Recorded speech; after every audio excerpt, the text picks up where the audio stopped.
want to keep it flexible. If you guys have questions along the way, please raise your hand or yell it out. I don't think he really cares how he gets the questions to him. So, guys, if I could have your attention, that would be amazing. So, Hayden, why don't we start off and just, I gave you kind of the high level to them, but maybe you wanted to tell them a little bit more of the details of your story and maybe how they can relate to what you do. I'll do a quick survey. Raise your hand if you want to work in the digital marketing industry after school. 2, 3, 4, 5. Do you know what you want to do in the industry? What I find most interesting about marketing, and especially digital marketing, just due to the fact that it's growing, is how much it can be directly tied to business development. So exactly what, not quite, but something in terms of marketing and how it intersects with sort of those important business ideas. I love it. How about you? I want to specialize in content marketing and kind of diversify the type of content. I love that. With platforms like TikTok, content is now becoming the driver of business results. A lot of times before it was just paid ads, but now the content and the creator are really driving it. So I think that's really smart. Anybody else know what they want to do within the marketing space when they graduate? Hands? No? Okay. So my name's Hayden Cashion. I just turned 27 this year. I met Jonathan about 5 years ago in the digital marketing certification program. I met him in my second week. So my second week ever in digital marketing, he was teaching app store optimization, mobile app store optimization. And the craziest part about this was we were learning Monday to Thursday and then Saturday. And Jonathan had taught us all Monday to Thursday. Do you remember this? Yeah, I remember. And then he came in Saturday and he was like, so guys, on Friday there was a big update in the App Store and everything we learned for the last 4 days is irrelevant now. Yeah. And that was a great testament at the beginning of my journey as to how quickly this industry evolves and why you can be a beast at it forever. Because if you're good at it right now, in 6 months it's going to be completely different. So everyone can be an expert as long as you're working. What I also remember about that week was I came in the beginning of the week and I said, I might have to leave early because my son might be born and that's right. Like the next week or whatever. And I actually was supposed to teach that course like 6 weeks later, and I called the people and I was like, look, I'm either teaching it week 2 or I'm not teaching it. Yeah. So when I came in, I was like, if my phone rings, I'm going to the hospital. I'll see you guys later. So that was crazy. That was a long time ago, yeah. So my journey, I took the certificate in 2017 while I was still a student. I got an internship at OSEG, so working with the Red Blacks and the 67s, helping drive ticket sales for them while I was still a student.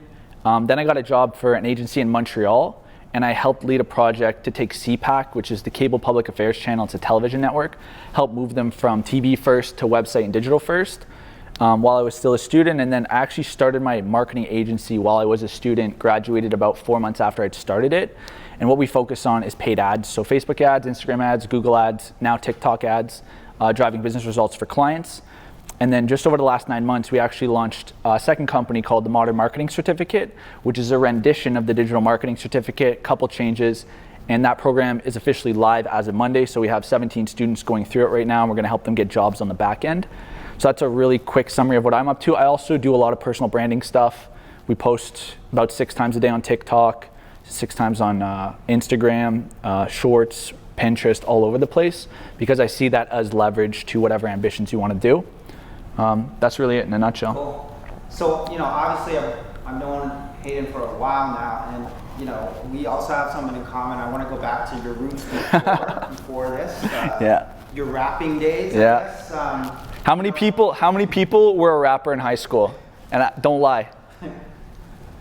I still am. I love it. Still. Can you go right now?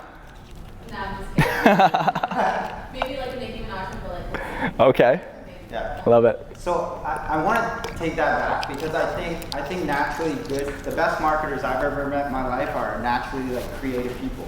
Like in some way, they either draw, they have imagination or whatever. So, I want to take it back to like when you were doing music, and obviously your brand back then was about being a rapper or doing music. Yeah.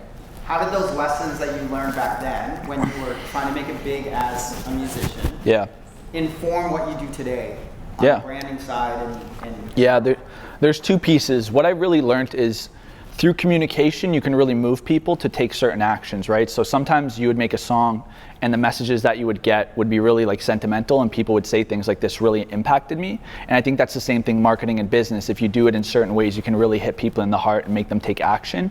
And then on the other side, I also learned that the marketing can sometimes elevate a product that's not so good. So if you listen to some of my music, it's not great, but I really got fascinated with marketing it and how to kind of like infiltrate certain channels and scale it. And I think that was actually what led me to be like, I really like the marketing component more. Yeah, I think the lesson there is like, as good marketers, the best way to be an awesome marketer is to have a good product. Most of us are gonna have meh kind of products to work with. You know, so I think that's a challenge, I guess, to try to figure out how to brand things that aren't necessarily. Yeah, I think what a lot of people struggle with is they try to look at what the product does for people and try to communicate that, like, you want this done, you want this done, instead of thinking about what the consumer wants and actually matching it back to the product. So they come from a selfish side of being in the company instead of starting from an empathetic side of understanding the consumer. Because even like simple things, right? Like if you have just a random product and you're selling to a certain audience group, if you understand that audience group's 3 core interests, not even related to the product, if you now take that product and put it in a place that relates to those interests, those people are gonna have more affinity to the product right off the bat. That has nothing to do with the actual product. It's about being empathetic to the consumer. So I think that's a little example there. Yeah, for sure. You know, going back to what you do on a regular basis, you know, now, and, you know, I think hopefully there's students in here are thinking, you know, this is interesting, okay, he's doing cool stuff. Maybe you guys are running your own brand, you're all thinking about your own creative agency, your own aspect there. What advice do you have people that maybe they're not you? They're not you in the sense that they're not comfortable in front of the camera. So Yeah. You're very comfortable in front of the camera. Yep. Your persona, whether it's true or not, is more of an extrovert. It's not true, but yeah. Okay, so let's explore that, because I'm not, now I've said this to the class, I'm an introvert. Yeah. I still get nervous every time I stand up in front of you guys and talk to you about what I'm talking about in class. Obviously, hopefully I know a little bit more than you that gives me the confidence to stand there. But what are you doing as an introvert, I guess? I'm on the borderline. I've taken a couple tests, and but yeah, I'm more on the introverted side. Okay, so let's talk both sides. If you're introverted, yeah, how do you know, brand yourself or put yourself out there? Yeah, I think like being in front of a camera, being in front of people like this, it's just a skill that I've developed. It really doesn't come naturally to me, but I understand that if you can do this, if you can captivate an audience, if you can, you know, get people to become quote unquote fans, that's immense leverage for your future ambitions. And for me, I'm very ambitious. And so it's almost a non-negotiable. I have to learn this skill. Yeah, so let's take it back to school. I remember the first time I did my MBA at Telfair, I stood in front of the class, had to do a presentation. I thought I was gonna pass out, sweating the bullets or whatever. Did you have that same feeling when you, I mean, everybody in classes had to do it. I didn't have to go to the bathroom, and I was literally just in the bathroom for 10 minutes, like getting ready. Yeah. Yeah. There you go. He's gone to the bathroom, so he's as nervous as we are. It was funny. I was telling people today, like, you know, because pre-COVID, I would do a lot of these things, and so once you get into a rhythm, it's kind of less intimidating. But I was like, man, I haven't done this in like 2 years or whatever. So this is a tough crowd right now. I know you guys are making me very nervous. Yeah. These guys are tough. They're going to hit you with the tough questions in a second. Now you'll be running out the room. I know. These guys are vicious type of students. No, they're actually very engaged. The ones that show up, I'd say we've got half the class here today. Hopefully all of them show up next week for the midterm. Otherwise, there's going to be an issue with their grades. So on the extroverted side, those people that are extroverted, that can easily lean into this. Yeah. What advice do you have for them? Right now, with a platform like TikTok, where you can have 0 followers and get 1 million views, you have to lean into your natural skill set of being extroverted and grab the land that's available. I don't think it's going to be this glory moment for, I think we're going to have it for 18 to 24 more months. And then it's going to, you know, the supply and demand curve is going to tip, and it's going to become back to normal reality where you can't just post a video and get 1 million views.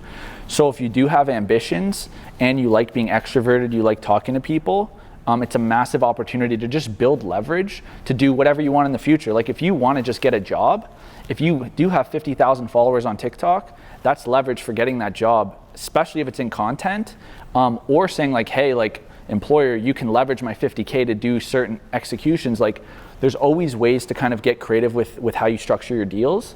And so having a following and having a community that's really invested with you is just leverage for a lot of different things that you can do. So I want to also, always being aware of the audience. Half the students sitting in here are finance students. I get a lot of finance students in the summer. Finance talk is crazy. Yeah, so, they're all sitting here going, because when you ask, like, how many people want to go to marketing? Yeah. And you have, like, a few hands go up. Well, there's a bunch of people here that they're going into finance, or maybe, I've had finance students, they come in this class, and then all of a sudden they switch into marketing afterwards. Yeah. They realize, but there's nothing wrong. Like, you went to school with tons of finance people, and so how can they, they maybe even before they got in this class, they're like, okay, I'm going to go work for a Big Four, I'm going to go work for a bank, I'm going to go. Now they're starting to think, well, there's other options, there's other things I can do. I can use content to get. So what advice do we have for these finance people in here? Well, and I don't know where you're going with the advice specifically, what avenue you want to go down to, but the truth is like, if you're giving, one of the people I actually follow on TikTok is a guy who specializes in Canadian tax law and finance, like that type of stuff, because obviously we're not really taught it in school, and so I find his content very helpful for me with what I'm up to. But if you're really good at finance, obviously you can go get your finance job, but you can also build income on the side, right? Like if you just talk about these financial tips on TikTok, you're gonna get followers, and there's different avenues that you can go. Like, I don't know the legalities around giving financial advice, so maybe you can't put out a course or do consulting calls, like, I don't know, but those are two avenues. You get a brand sponsorship, so maybe QuickBooks will be like, hey, we want you to talk about our platform. So there's opportunities there, but at the same time too, it's outside of monetarily, like it's just fun to build a community that, you're getting comments every day like, wow, thank you so much. I didn't know that. You just really helped me. Them duetting your video and doing different stuff with it. It's an avenue that I feel like if you have any desire to potentially go into it, you have to try it, because it can become a really happy part of your life. Okay, so you talk about TikTok. When I was teaching the course to you, I'd start in the class and I go, this is how Facebook works. Yep. I don't talk about Facebook anymore, thank God. Like I don't start the class on Facebook. I get into Instagram, I start talking about a little bit. I don't even really talk about Twitter. I just jump to TikTok, right? So you're saying TikTok, and I agree with you. I'll give one real quick thing on that. Yeah. I was at a conference 2 weeks ago, and the conference had an app where you make your profile and you can like scan each other and then add each other. And there was a Twitter column and an Instagram column. I probably added 50 people, and I would say only 10 of them had Instagrams that they wanted people to add them on. So it wasn't like a super private one, but everyone had Twitter. And Twitter was the main thing of like, do you have Twitter? Do you have, like everyone wanted to connect on Twitter, and I'm not on Twitter. So I was actually shocked, but it seems like it's making a real like resurgence. Thanks to Elon Musk. Yeah, I guess, eh? I don't know. I mean, I used to be on Twitter. I'm on Twitter now. Like when the storm happened, or anything like instant news, I'm on Twitter to find out what is happening immediately from the eyes there. But yeah. I definitely think there is, when you go to conferences, you're in tech, you're in marketing, Twitter is a platform that I don't think we should forget about. Yeah. When you talk about the trends, you talk about TikTok being like, and I agree with you, 18 to 24 months, we're in the sweet spot now where it's probably going to turn into an old school Instagram or whatever and jump onto the next thing. I don't think it will, yeah. And I'll give you the reason why, but I do think it'll become tougher. So this is how I see TikTok, right? The difference between TikTok and all the previous platforms is the previous platforms would respect the follow button. So when you followed someone, it was now the platform's obligation to show you their content to a certain extent. TikTok doesn't care. They see the follow button as just another data point. They don't see that as an obligation to show you it in the feed. So what does that mean? When you're in your For You feed, TikTok can just keep showing you interest-based content, and based off the growth of the platform, it's showing us that the interest-based algorithm is what we care about, it's what we prefer. That's why Reels is popping up and short, like they're all trying to create their own version of it.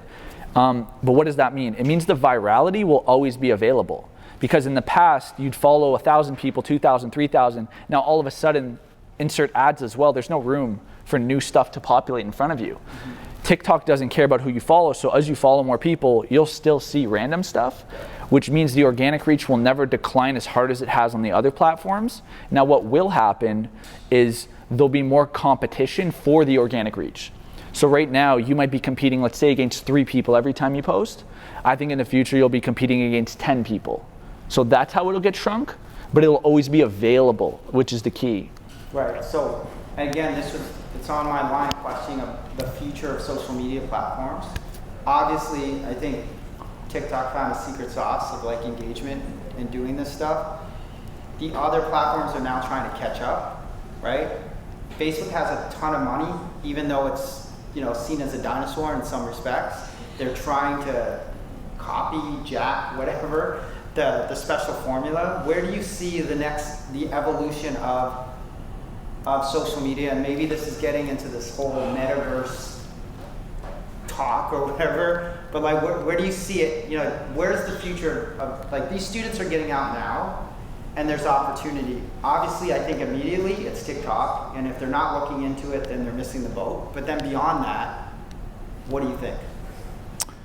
Yeah, so metaverse, I think it's quite far away. I think 10 years, that like until we're in it the way they're showing us we're gonna be in it. Yeah. And so I don't think that's close, but I do think Facebook is like really, really, really far ahead, and nobody really understands that. So I think they're gonna own it. Great time to buy their stock, it's way down. Stock tips too. Okay. Yeah, but I think what's gonna happen is the next evolution is really creator driven. I think it's gonna become very feasible as a single individual to make $40,000 to $50,000 a year creating what you want to create on your channel. And a little side income on a thing that you do here, a course or a product, and brand sponsorships and ad revenue. I think that's what all the platforms are going to have to start doing. Is before they would just take revenue from the advertiser, show you the ad and feed, and Facebook would keep all the money. I think what's going to happen now is like Reels is going to start to dominate Facebook and Instagram, and they're going to have to start inserting ads but splitting it with creators, because the creators is what's going to drive the platforms. So they have to pay the creators to keep them there because there's going to be so many options for them to prioritize. And so that's what I think. Like, even with modern marketing, we literally started marketing it in March. Mm-hmm. In just 8 weeks, we got to 65,000 followers on TikTok and already secured 2 brand deals. That is basically like a regular income monthly for an individual. And so just in 8 weeks, we created a revenue stream, and that's how real it is right now. We've never seen an opportunity like this. All right, so I think, hopefully the students aren't seeing it behind their masks and stuff, but they're excited. I can tell they're excited. But it's a lot of work. I mean, you just talked about, I post 6 TikToks a day and 6 Instagram. Walk us through a day in the life of trying to create this content. Yeah. Because we talked about before, off mic, off whatever, how stressed out you are. And I was talking about, I went to the spa on Tuesday, and we were talking about let's talk about the work and effort. Like, people here are like, oh yeah, that sounds cool. They don't actually realize how hard the job is. 100%. So I'll give you both sides of the coin in terms of how to produce a lot of content. I'll tell you my way, but I'll tell you also just how anyone can do it. The way I knew I had to do it was I had to have a videographer and I had to have an editor. I was never going to do that stuff myself. I didn't have the time to. I just couldn't do it if I had to do it myself. And so I basically built a system where bi-weekly for 4 hours, the crew comes to my place and we shoot typically 30 TikToks in 2 hours, so we could do 60 TikToks in a session. The way I get my ideas is as I go through my life, I just make a list in my phone. When shoot day comes, I have a list. And off one idea, we sometimes make 4 videos, right?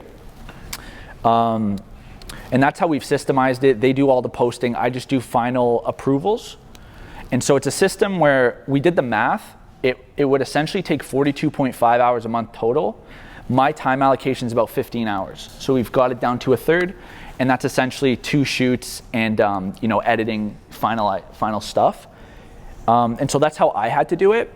But I have a good friend, his name's Sahil, and he's a soccer influencer on TikTok, and he does all his stuff himself, and he's way bigger than me, he crushes it, and he posts 3 times a day.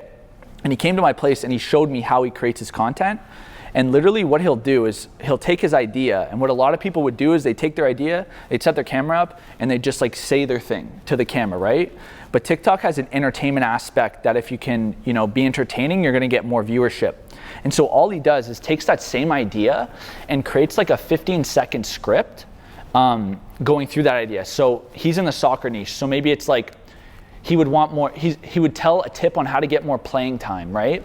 But instead of saying like, here's how to get more playing time, do this, do this, do this, what he does is he literally sets his camera up, clicks play, goes on a 45, and just goes, how do I get more playing time? Pause. Goes this way, puts a sweater on, clicks, goes, well, you have to XYZ, pause. Goes this way, but I don't know how to, da-da-da-da, goes this way, da-da-da-da-da, and then goes direct to camera and gives the value. And so all of a sudden, you just took your initial idea, and all you did was add a little bit of entertainment component to it. And in-app, when you just click those play and pause, you can then just shrink the clips so they're tight. And he did this in front of me, and he would literally make TikToks and post them in 10 minutes. And so there is ways to systemize it and get creative. Another great one is a lawyer. Her name's Erica. You might have seen her. She has like 7 million followers, and she gives out kind of tips that anyone can use. So like, here's how you get free Nikes at the Nike store, and here's how you do this and do this. And one thing she's done super clever is she ties her call to action into the story. So it's not at the end of the video where she's like, follow me for more. She actually will say something like, and the reason I don't get ripped off is because I follow Erica, right? And so that's another clever nuance I've noticed. Yeah, so I mean, I think the main point here is trying to systematize content, and systematizing content or templating it is different for everybody, and I think you need to experiment and try to figure out the best way. Obviously, when you first started off, you didn't have a film crew, you weren't doing that. Yep. At what point did you say, all right, I'm gonna invest, I'm gonna spend money, I'm gonna work with a team or whatever you were doing to like, because most, like, these are students, they ain't got money. You didn't have money when you first started off. Yep. In terms of, but at some point you realize I have to spend money to make money, right?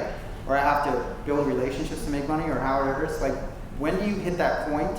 What suggestions do you have for the students to get to that level, to find a film crew? 100%. Well, I think if, let's say you have $0, obviously you're gonna have to find a way to make initial dollars to pay a film crew. But what I would look at is, how am I gonna make the return on investment, right? And so for me, I had the marketing agency, and with a marketing agency, typically clients are reoccurring revenue, right? And so for me, all I had to do was essentially have one client that was reoccurring, and that would pay for the film crew. And so as soon as I got 1.5 clients, I was actually profitable on the film crew every single. And so that's what I would look for is not how do I afford it, how do I create the actual kind of container that can bring the income back. And so if you're in finance, that could be finance consulting, maybe go really niche and be specific in an area. That could be a course. Of course, the brand partnerships. You could do speaking engagements, right? You use your leverage, kind of like what we're doing here, and try to get paid for speaking. There's lots of ways to monetize. I have a TikTok that has like 7 ways to monetize a personal brand. Yeah, I mean, at this point, I'll give you an example. There's huge investment corporations, finance, like VCs from China, Japan, States, call me up and ask me about tools that I use, and pay me like $500 an hour. Yep. Because I'm a professor or whatever. I don't know any more than the next person, but that comes with years of building a brand promise out there in the world, and that's an extra income that you don't even realize could happen.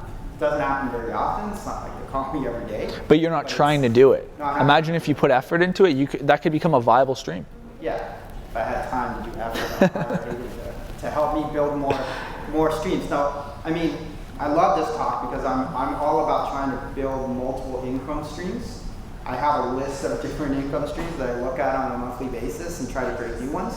That's just me. That's a side hustle on my front. But I think for finance people, marketing people, anybody here, you're looking at, I've had now 3 people in the last 3 guest speakers, happen to just coincidentally all work for themselves. Now, that's great. There's a lot of people here that they went to school. They're like, no, I want to get a job. I don't want to deal with all the stress that he has to deal with to do it.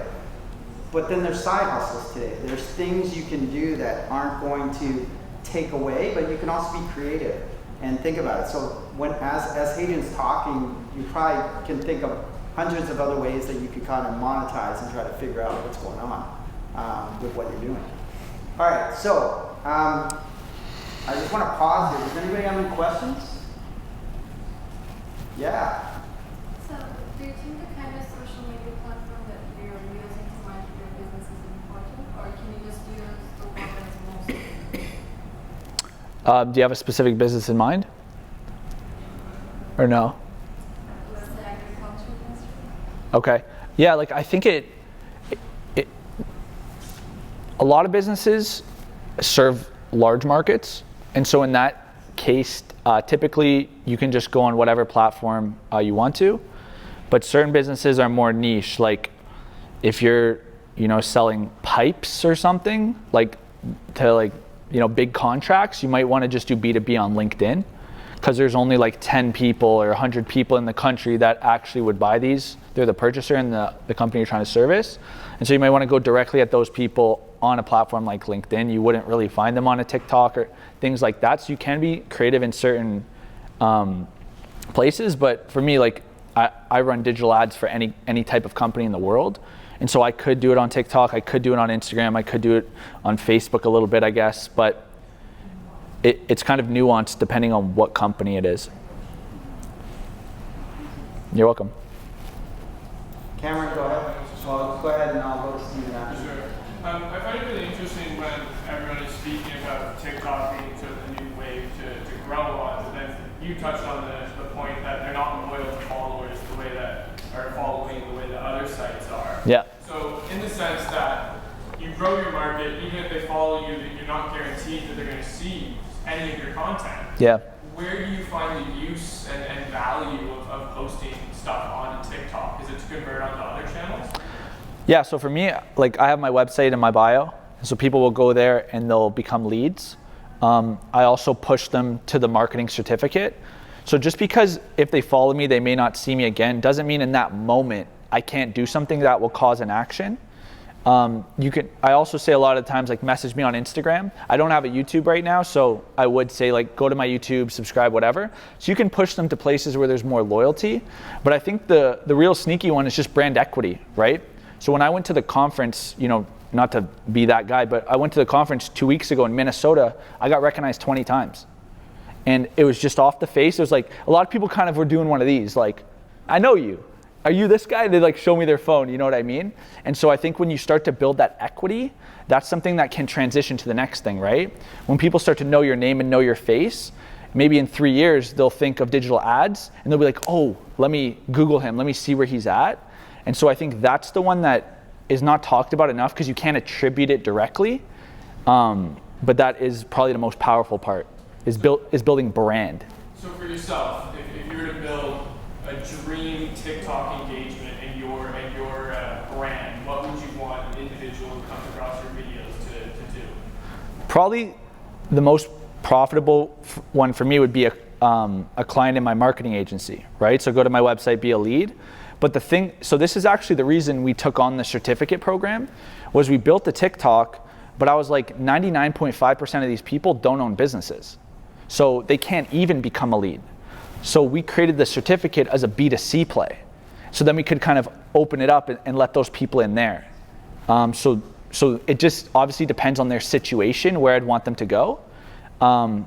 But truthfully, the TikTok for me isn't actually just trying to drive business results. It's really trying to build equity and become a thought leader in the space, to get invited to do more speaking, and just getting in front of people builds opportunities, right? Maybe one of you guys will do a transaction in the future, and it might have been because of the success on TikTok that Jonathan invited me to. So there's a lot of like ones that you can't directly attribute. I actually think TikTok is the biggest driver. I think my channel does 3 million views a month, And so I'm not doing that on Instagram. My Instagram actually got taken down in December and I've had to rebuild it. I only have 1,000 followers. And so we're getting no views over there, right? And so it's the second company, Modern Marketing, which we just created, that channel, I don't know what it's doing, but I would imagine close to 2 to 3 million views a month as well. And we just started 8 weeks ago.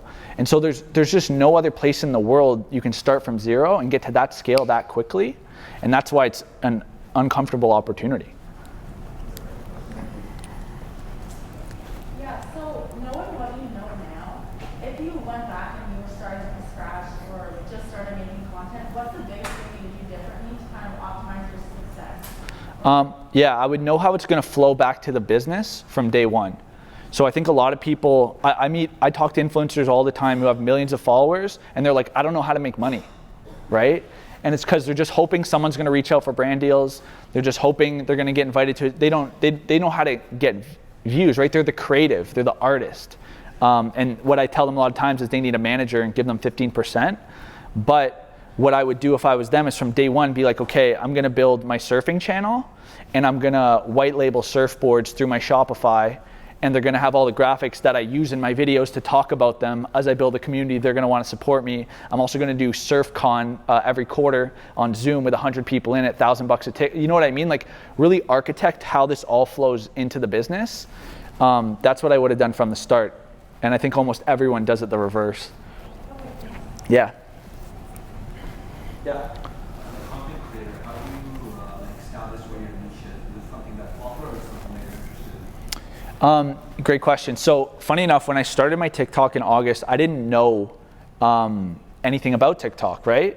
And it's funny, we were talking about this the other day. I started trying to do trends, and I started talking about like the operations of an agency, and then I gave marketing results, and then I gave marketing tips, and then I gave mindset tips, and I was all over the map, right? And what a lot of people will tell you is start there and then look at what works and triple down on what works. But if I followed what worked, I would have been a trend guy on TikTok. Like I wouldn't have actually been doing something that matters to my business or also matters to like who I want to be. So for me at least, I tried a bunch of stuff and then I saw certain things in certain videos and I was like, that's the person I want to be on TikTok. That's what I want to be known for, and doubled down on that. And then to answer your question a different way, like since I was already in marketing, I knew that was my container. But if you're someone that doesn't necessarily know what they want to do, maybe you like 3 or 4 different things, I would encourage you, even though it's not the best practice for your channel, I would encourage you to try different things. And then once again, watch the analytics, but also figure out what makes you really happy. Because for instance, my channel, right, when I give marketing tips, most of them, I have 120,000 followers. Most of them do like 1,000 to 3,000 views, low views. But all I need is one sale to like really make it all work, right? And so in my model, those numbers are fantastic. And the 3,000 views are actually people that are kind of becoming real fans because it shows that my content's very narrow, very niche. So those people that do watch actually become a fan of what I'm doing. So I say all that to say, scenario 1, if you don't know where you want to go, try a bunch of stuff and then feel it out for yourself. And then scenario number 2, if you already know who you want to be, do it and don't let the numbers move you away from it, right? If you want 5 million views, go onto the highway, run into traffic, have your buddy film you. It's 5 million, but no one's going to give you money to run their ads. Yeah, and just a side note, I've seen his marketing tips. There's a couple of suspiciously look like some of the slides I put up there about the Hemingway app or whatever. Oh yeah. I'm like, that Hemingway app, I'm pretty sure I taught him that in class like 4 years ago. Take it and run. I mean, I'll give you a real one. Yeah. So with my personal brand, I wanted to be a thought leader in the space, right? So I never cared about views because I wanted to become who I wanted to become. When we did Modern Marketing, I was like, let me see if I can strategize a page that does more virality. And so since I had to put out 30 videos a week, I needed to figure out a way that I can just get ideas and pump them, right? And so what I did is I studied the market. You can go to TikTok, you just type in your niche, and you can filter by most liked in the last month. It's gonna show you all the best videos in the last month in your category. And so I went through there in the marketing space and I realized things that constantly go viral, that's a duplicatable system, is giving website tips. This website is the best for marketers. If you don't know how to write, this website will do it for you. Stuff like that, right? And so modern marketing, 65K in 8 weeks from zero, but 80% of those videos are just website tips that I actually looked at the market and just took their websites and made videos about those websites. And so that was the system over there. And the goal over there was to build a large marketing following. It wasn't about me as a personal brand. And so there was two kind of strategies with two different business results on the back end. Cool. You have a question? So I was wondering, how exactly do you like kind of show your different clients like what your work is, or like how do you build your profile on your website that like intrigues clients? So my website specifically? Yeah, like how do you show like the work you've done on social media to clients? Like, So in my agency, it's only paid ads. So luckily with paid ads, you can track. With the iOS update, the tracking's not as good, but it's quite simple to be able to showcase what you've done. You show how much you spent, you show how many leads you drove or how much sales you drove, and you can just take screenshots directly from the platform. So that's what we do, is we have case studies on our website proving our work. But it's definitely a gift and a curse, because the gift is that you can basically say, hey, like, if it's going well, you can't really get fired if you're making the money every month, but you also can't hide. If it's going bad, it's very clear it's going bad, and so you can't like talk your way around it. And so on my site, we just show case studies of past performance. Does that answer your question? Yeah. I think just to build off of that, what I've seen in like for marketing, right? I've seen resumes. People talk about, oh, I made 20 TikToks or 15. Talk about the KPIs that you did after that, right? And don't say, and I'm seeing this, don't say like I grew up from 1 person to 200. Say you grew up 200%. Okay, percentage points. Like that's marketing. That's marketing. Like, why are you gonna write that you grew up from 0 to 200? Right? I can help you craft. Like I started a website from scratch and increased blog posts by 200%. You posted 3 posts in my class. I forced you to do it. So they don't need to know that you had to take this for a class. I'm never going to meet with your former employer and say, I forced you to take this for a grade. Just tell them you built a website on your own, you were a genius, you built this website, you built all the branding behind it, you wrote the posts. That's why I do this in the class. I'm never going to tell your secret. You know what I mean? Like this is why you need to get the experience. But the problem is most students are scared to market themselves in a way they think they have imposter syndrome. So on that note, like how do you get beyond imposter syndrome? Because we all face it, even today. I face it. I haven't. I swear to God. Yeah. And because I've been asked it a bunch of times, and I have a bunch of very successful friends who say they face imposter syndrome. I actually have never felt that. Okay. I swear to God. And so I don't know what to say. I definitely feel anxiety, I feel stressed, I feel nervous, but it's never because I don't feel like I'm myself or like I shouldn't be there. It's just normal nerves and anxiousness. Cool. Yeah, Steve. Where do you see yourself in 5 to 10 years? Jesus, that's a loaded question. No, it's a great question. Where essentially the certificate and the agency are things that I want to use as proof that I know what I'm talking about. So then I can stand on top of them with my personal brand and point to them, right? So when I'm giving advice on social media, I can say, well, I did this and I did this. That's why you should listen to me. I'm not just talking, because I do have ambitions to just help people, right? I want to write book. I want to have a big podcast. I want to do a speaking tour. Like I really want to manifest the personal brand, build the businesses so they can run on their own and I can push traffic there. But I do have a real desire to just go out into the world and help people, and I think through my words is the best way that I can do that.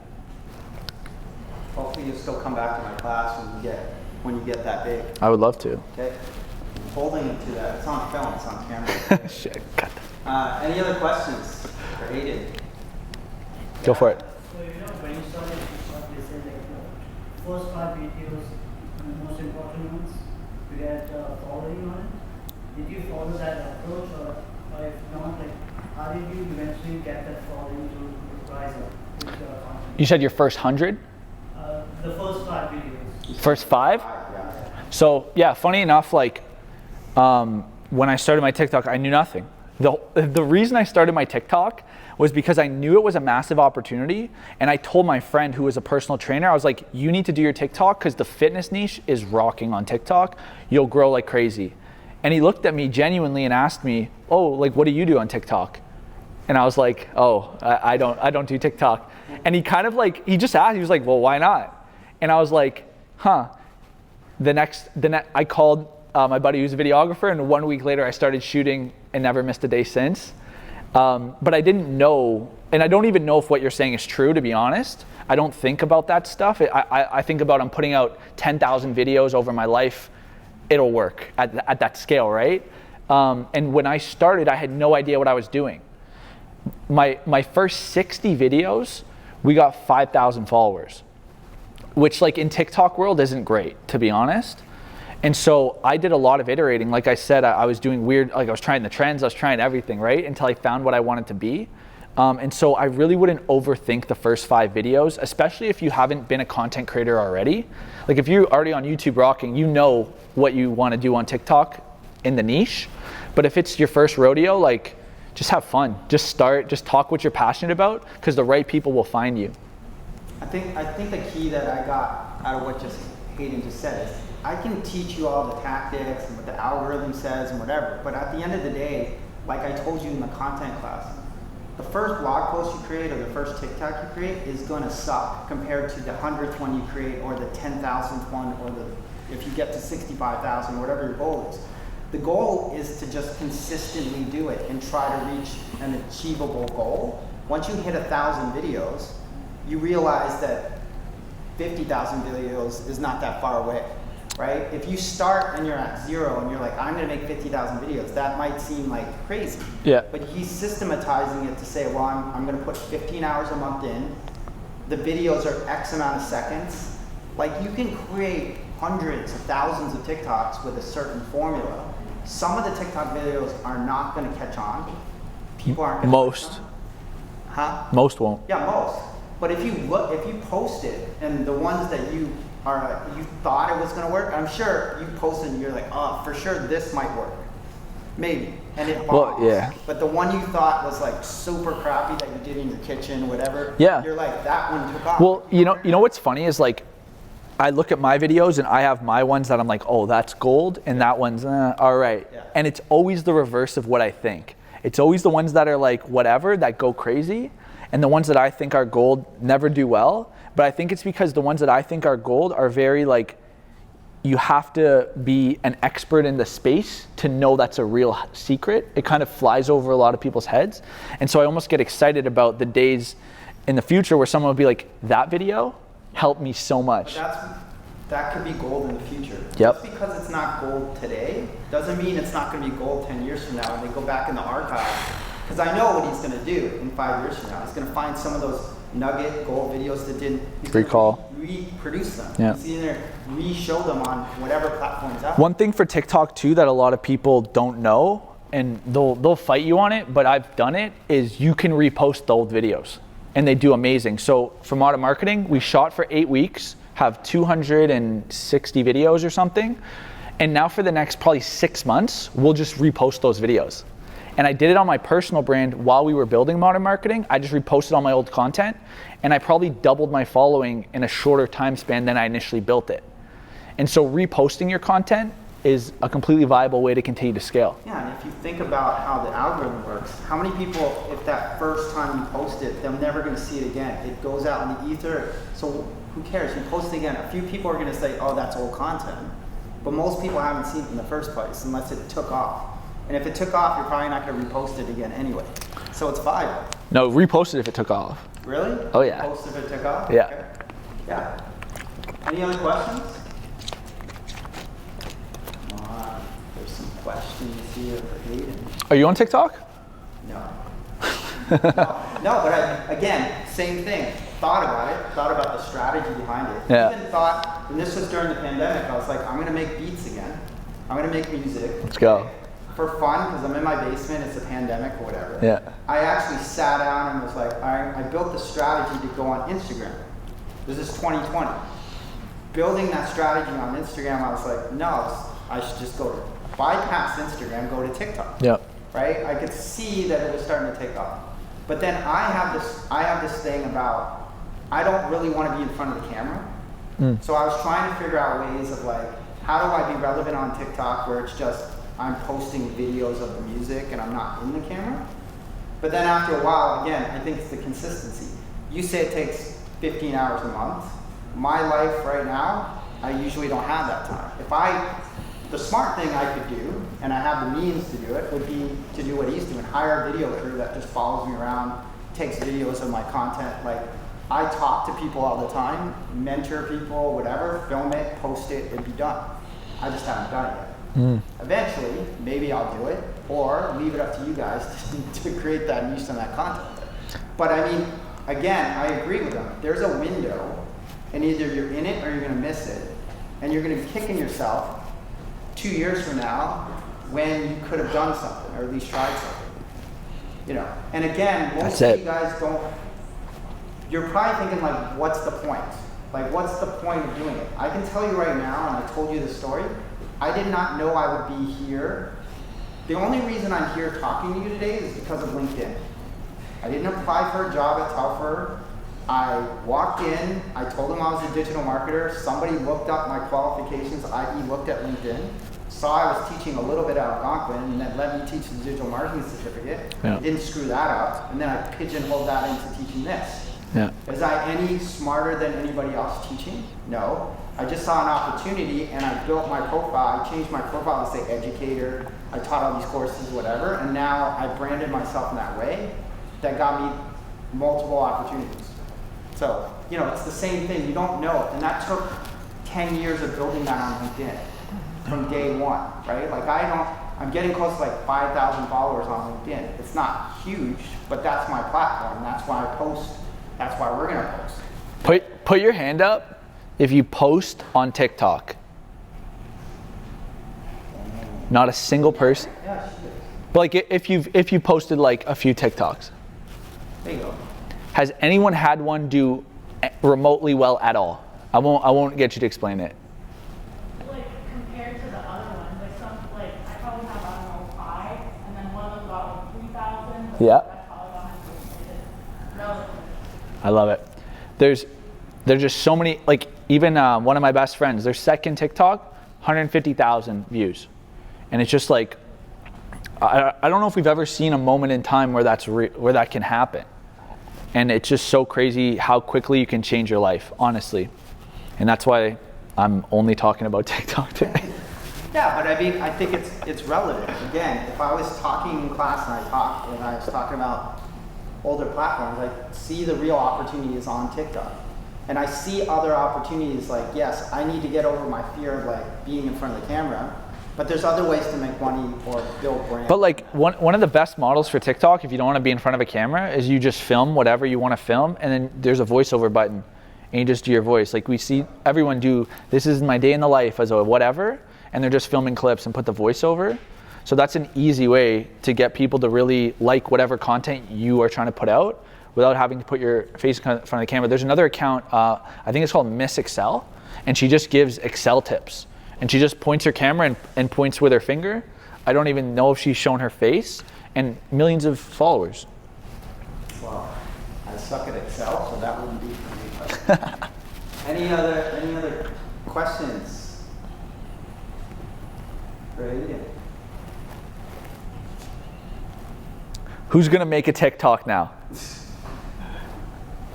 Fuck. No. We got one person who's thinking about it. Okay, we'll collab. Collaborate. Yeah. Okay. Yes. Is it not popular is it not hard to be like popular right now because of there's a lot of countries and all that. Say that one more time, sorry. Is it not hard to like be popular right now because like there's a lot of candidates? Competition, like is it hard to be popular? Yeah. She's talking about even though like she's thinking it's hard. The way I would frame it to you is it's never been easier, right? It's actually always been super hard. Now there's at least a chance. Yeah. Because before, you ever heard someone say, oh, I went viral on Instagram? it doesn't happen. The platform's not structured to allow virality because the only place you used to find new people was in the Discover feed, right? And nobody would really hang out in the Discover feed like that. So now they've introduced, so with the success of TikTok, they basically now created, if you go to your Instagram, if you just open the homepage, if you click the Instagram logo, there'll be a drop down that says favorites and friends. Those are your actual feeds now where you can go see your friends and any account that you favorited, because the home screen is now going to become interest based. If you slide through your home screen, you'll see it's mostly reels that you click into and then get sucked into the vortex. And it's going to be a lot of accounts that you don't even follow. And so Instagram is adapting to try to become more like TikTok, and then it will become an opportunity to actually go viral on Instagram. And the only place you could ever really go viral before was YouTube, and that's hard.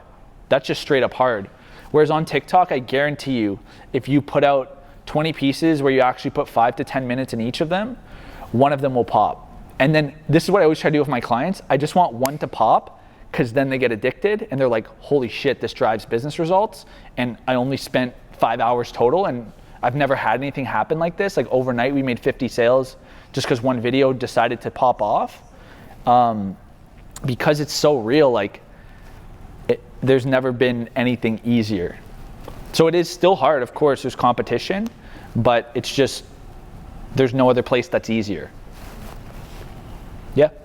In a previous role I worked, it was for a Bohemian resort, and a lot of the work that we did was with influencers in order to help grow the brand. Yep. And for the most part, the way that we found out about these influencers is they reached out to us, thinking that the brands would collaborate well. Do you do anything similar? And when you do, what is your approach to sort of that business development side of things?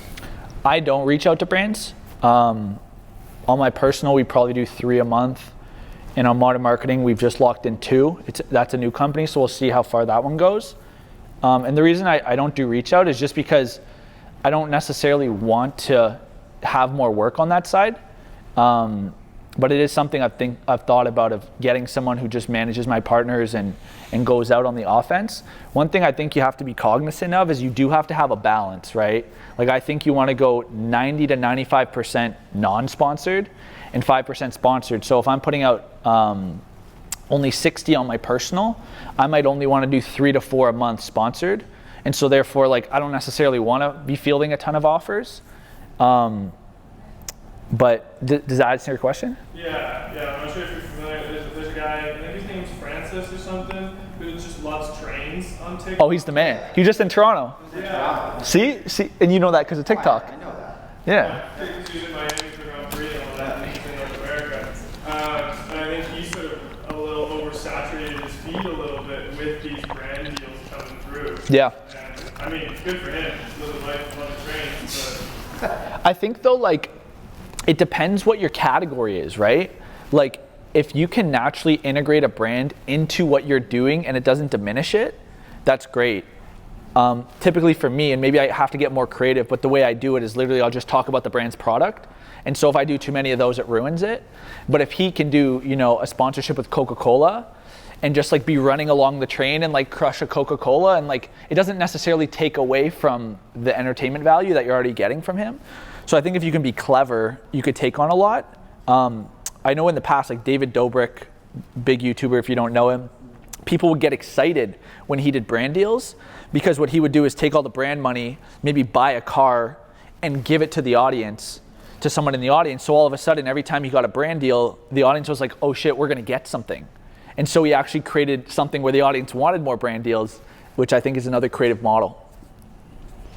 yeah, thanks. Yeah, my pleasure. Any other questions? Okay, I got a question because I'm curious about this. Could you question, why am I not on TikTok? Well, you know what I was thinking? Yeah. And I don't know, with the rules in the university if this would work. There's no rules here. But I was like, if you could convince Telfer to get you a film crew that would film you, and then they'd cut up 5 to 10 TikToks a day and just pump it, I think you could have an account with 1 million followers promoting Telfer Yeah, for sure. on TikTok. There was one viral video about Telfer somebody during the early in the pandemic was filming their class, and it was Matt Archibald was teaching. Yeah. Whatever. Legend. That legend. Matt was teaching, and then somebody was filming and they said something, and then it had like 1 million views, and Right. Matt had no idea because he didn't know anything about TikTok. I took out my phone, I go downstairs, I'm like, hey, you just went viral yesterday. Like, whatever you said. And he's like, what are you talking about? And I'm like showing him this TikTok. We started, like early in the pandemic, it's like, we need a TikTok channel at Telford. But I wanted it to be students doing it for students. I didn't want the brand Telford on there. So we basically forced our co-op students to like go out, create content, go there. One of the students did like the best patios for the summer in, you know, and there was some controversy. I got a couple of emails like, we're promoting alcohol or whatever, but it went viral. it did the job. Yeah. And then the next thing you know, I got Ottawa Futures TikTok channel asking us, what did Telford do for our channel? We're going to do from Ottawa, that kind of thing. Like, for sure. I mean, I don't think there's not necessarily rules of like having my own film crew come into my classes and like film it, other than privacy with the students. For sure. You know, you see, you know, what's the name of that prof that's all over the place now from, you know, he was in University of Toronto, he was on, Don't know. you know who I'm talking about. There's this guy, what's that? Jordan Peterson? Yes. Oh, Jordan that Peterson. I didn't know he was a prof. Yeah, it was a prof from University of Toronto, right? He's got old clips somebody took of him like teaching, and he puts that stuff up as like old stuff. He doesn't do that anymore. Yeah. He's just on controversial podcasts and writing books and stuff and talking about, you know, commenting on women's bodies, which he should not be doing, but he creates that kind of virality. But that, like, he's an example again, and there's another prof at NYU who's become, his brand has become bigger than NYU. As a marketing prof, he has become bigger than that. And he sells books and whatever. I don't think he teaches them. Yeah.